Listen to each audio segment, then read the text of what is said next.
월급 끊기자 눈물의 후회. 62세 은행원, 은퇴 후 충격 고백. 서론 은퇴 꿈이 아니에요. 현실입니다. 은퇴하면 자유로울 거야. 누구나 한 번쯤 이렇게 생각하죠. 평생 일만 하다 보면 은퇴는 마치 긴 휴가처럼 느껴지잖아요. 62세 은행원 김영수 가명 씨도 그랬어요. 30년 넘게 은행 창구에서 고객을 웃으며 맞이하고 매달 꼬박꼬박 들어오는 월급으로 가족을 지탱하며 은퇴 후엔 여행도 다니고 취미생활도 즐길 꿈을 꿨어요.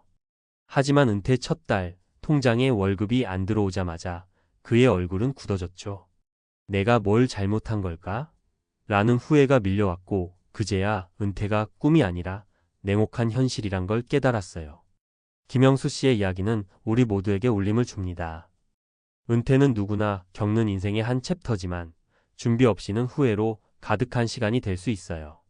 월급 없이 어떻게 살아갈지, 건강은 어떻게 관리할지, 그리고 무엇보다 나 자신을 어떻게 지킬지 고민하지 않았다면 은퇴는 자유가 아니라 불안의 시작이 될지도 몰라요. 오늘은 김영수 씨처럼 은퇴 후 후회에 빠지지 않으려면 어떻게 준비해야 할지, 그리고 은퇴 후 삶을 어떻게 꾸려가야 할지 실제 사례와 함께 깊이 파헤쳐 볼게요. 이 글을 읽고 나면 여러분도 은퇴를 두려움 대신 기대감으로 바라볼 수 있을 거예요. 본론 은퇴 준비와 은퇴 후 삶, 어떻게 살아갈 것인가? 1. 은퇴 준비, 지금 시작해야 하는 이유. 은퇴는 먼 미래 일이 아니에요. 40대, 50대, 심지어 30대라도 지금부터 준비하지 않으면 김영수 씨처럼 후회할 가능성이 커요. 통계적으로 한국인의 평균 은퇴 연령은 55세 안팎인데 기대 수명은 80세를 훌쩍 넘죠. 즉, 최소 2030년은 월급 없이 살아가야 해요. 이 긴 시간을 어떻게 채울 건가요? 돈만 있으면 될까요? 아니요. 돈도 중요하지만 마음의 준비, 건강 관리, 그리고 새로운 삶의 목표도 그만큼 중요해요. 돈 재정 계획의 핵심. 가장 먼저 이야기해야 할 건 역시 돈이에요. 한국은퇴연구소에 따르면 은퇴 후 필요한 생활비는 월 250만 원에서 350만 원 수준이라고 해요. 부부가 함께 생활한다면 더 늘어나죠. 그런데 많은 사람들이 퇴직금과 국민연금만으로 이 돈을 충당하려고 해요. 문제는 국민연금 수령액이 평균 50만 원 내외라는 거예요. 퇴직금 1억 원이라 해도 20년을 나누면 연 500만 원, 월 40만 원 남짓이에요. 이걸로 어떻게 살아요? 재정 준비의 첫걸음은 지출 관리예요. 지금부터 불필요한 지출을 줄이고 저축을 늘려야 해요. 그리고 투자도 고려해야죠. 주식, 채권, 부동산, ETF 등 다양한 투자처를 공부해서 자신에게 맞는 포트폴리오를 짜는 거예요. 물론 투자엔 리스크가 따르니 전문가와 상담하거나 금융 교육을 받는 것도 좋아요. 마음 은퇴 후의 나를 찾기. 돈만큼 중요한 게 마음이에요. 김영수 씨는 은행원으로서의 정체성에 너무 몰입했던 나머지 은퇴 후엔 자신이 누구인지 몰라 허탈했다고 해요. 은퇴는 단순히 직장을 떠나는 게 아니라 기존의 삶의 방식을 완전히 바꾸는 일이에요. 그러니 지금부터 취미, 봉사활동, 새로운 배움 같은 걸 통해 직장 밖의 나를 찾아야 해요. 예를 들어 사진을 좋아한다면 지금부터 사진 동호회에 가입해 보세요. 은퇴 후에도 그 커뮤니티가 여러분을 지탱해 줄 거예요. 건강 가장 소중한 자산. 마지막으로 건강이에요. 60대가 되면 체력이 급격히 떨어지고 병원비는 눈덩이처럼 불어나죠. 통계청 자료에 따르면 65세 이상 노인의 평균 의료비는 연간 150만 원 이상이에요. 건강보험 덕에 부담이 줄긴 하지만 암이나 치매 같은 큰 병은 가계에 큰 타격을 주죠. 그러니 지금부터 꾸준히 운동하고 식습관을 관리하세요. 걷기, 요가, 수영 같은 저강도 운동도 충분히 좋아요. 그리고 정기 건강검진 절대 빼먹지 마세요. 2. 은퇴 후 삶 이렇게 꾸려가세요. 은퇴 후 삶은 단순히 쉬는 시간이 아니에요. 오히려 새로운 시작이에요. 하지만 준비 없이 맞이하면 김영수 씨처럼 허탈감과 후회에 빠질 수 있죠. 은퇴 후 삶을 풍요롭게 만드는 법 3가지 키워드로 정리해 볼게요. 목표, 관계, 기여. 목표 매일 아침 일어나는 이유. 은퇴 후 가장 큰 적은 무기력이에요. 월급이 없어도 출근이 없어도 매일 아침 일어나게 만드는 목표가 필요해요. 그게 꼭 거창할 필요는 없어요. 정원을 가꾸든 새로운 언어를 배우든 마라톤 대회에 도전하든 자신에게 의미 있는 목표를 세우세요. 목표가 있으면 삶의 리듬이 생기고 우울감도 줄어들어요. 관계 사람과 연결되기. 은퇴 후엔 사회적 고립이 큰 문제예요. 직장에서 매일 보던 동료들이 사라지고 가족과의 관계도 예전 같지 않을 수 있죠. 그래서 의도적으로 관계를 만들어야 해요. 동호회, 종교 모임, 봉사 단체 등 어디든 좋아요. 중요한 건 내 사람들을 만드는 거예요. 김영수 씨는 은퇴 후 동네 도서관의 독서 모임에 가입하면서 새로운 친구들을 사귀었고 그게 그의 삶에 큰 활력이 됐다고 해요. 기어 세상의 보탬이 되기. 은퇴했다고 세상과 단절될 필요는 없어요. 오히려 지금까지 쌓은 경험을 나누는 건 큰 기쁨이 될 수 있어요. 지역사회에서 아이들에게 멘토링을 하거나 전문성을 살려 컨설팅을 하거나 봉사활동에 참여해 보세요. 기여하는 삶은 자존감을 높이고 은퇴 후에도 내가 필요하다는 느낌을 줘요. 3. 실제 사례. 그들은 어떻게 은퇴를 준비하고 살아가나? 이론만 말하면 좀 심심하죠. 실제로 은퇴를 준비하거나 은퇴 후 삶을 멋지게 꾸려가는 사람들의 이야기를 들려드릴게요. 이 세 사람의 이야기는 우리 모두에게 영감을 줄 거예요. 사례 1. 58세 공무원 박미정 씨. 은퇴 전 재정 설계로 안정 찾기.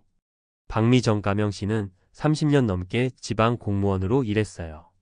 50대 초반까지만 해도 은퇴 준비라고 해봤자 국민연금과 퇴직금 정도만 생각했죠.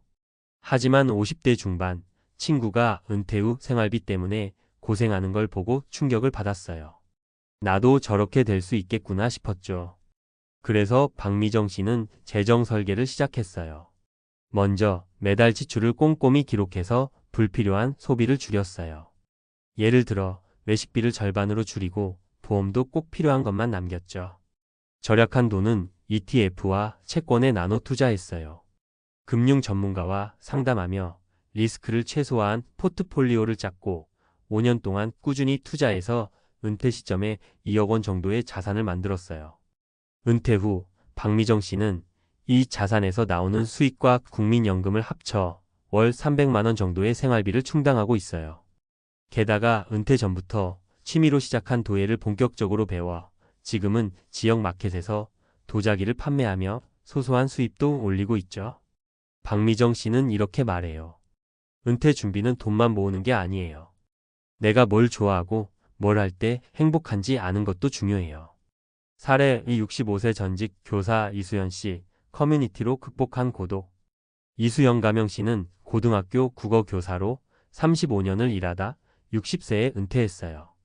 처음엔 자유를 만끽했지만 1년쯤 지나자 허탈감이 밀려왔어요.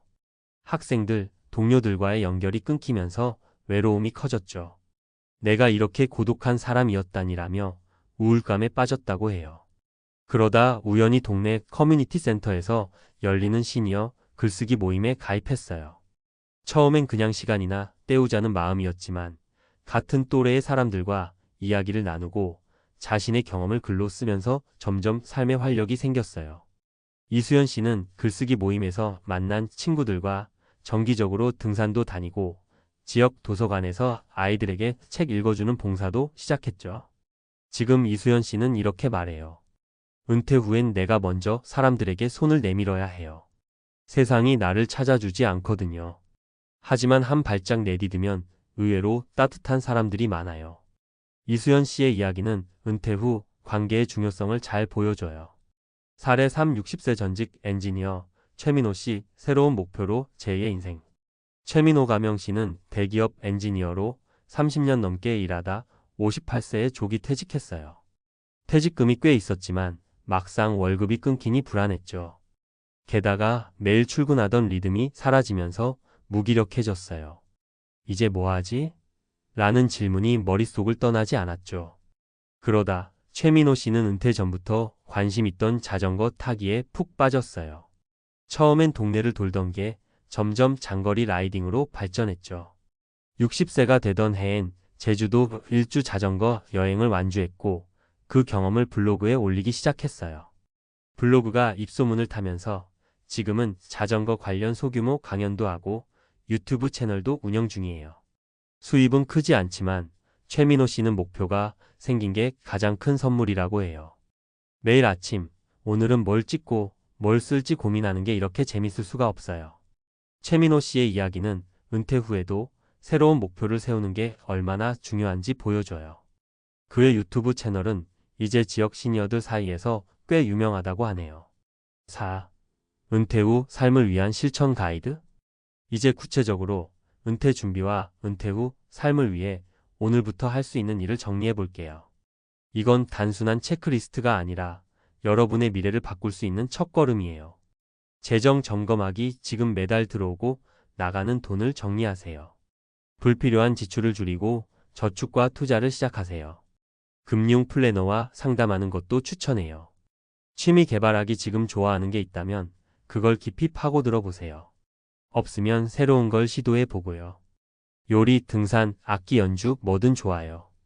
건강 챙기기. 매일 30분 걷기부터 시작하세요. 식단에서 설탕과 기름진 음식을 줄이고 정기검진 일정을 잡아두세요. 커뮤니티 찾기. 동호회, 봉사단체, 지역 모임 등에 가입해 보세요. 온라인 커뮤니티도 좋아요. 사람들과 연결되는 게 중요해요. 작은 목표 세우기. 은퇴 후엔 큰 목표보다 작은 목표가 더 효과적이에요. 예를 들어 한 달에 책 2권 읽기, 새로운 요리 5개 배우기 같은 거요. 결론. 후회 없는 은퇴, 지금부터 준비하세요. 김영수 씨의 이야기는 우리 모두에게 경고이자 희망이에요.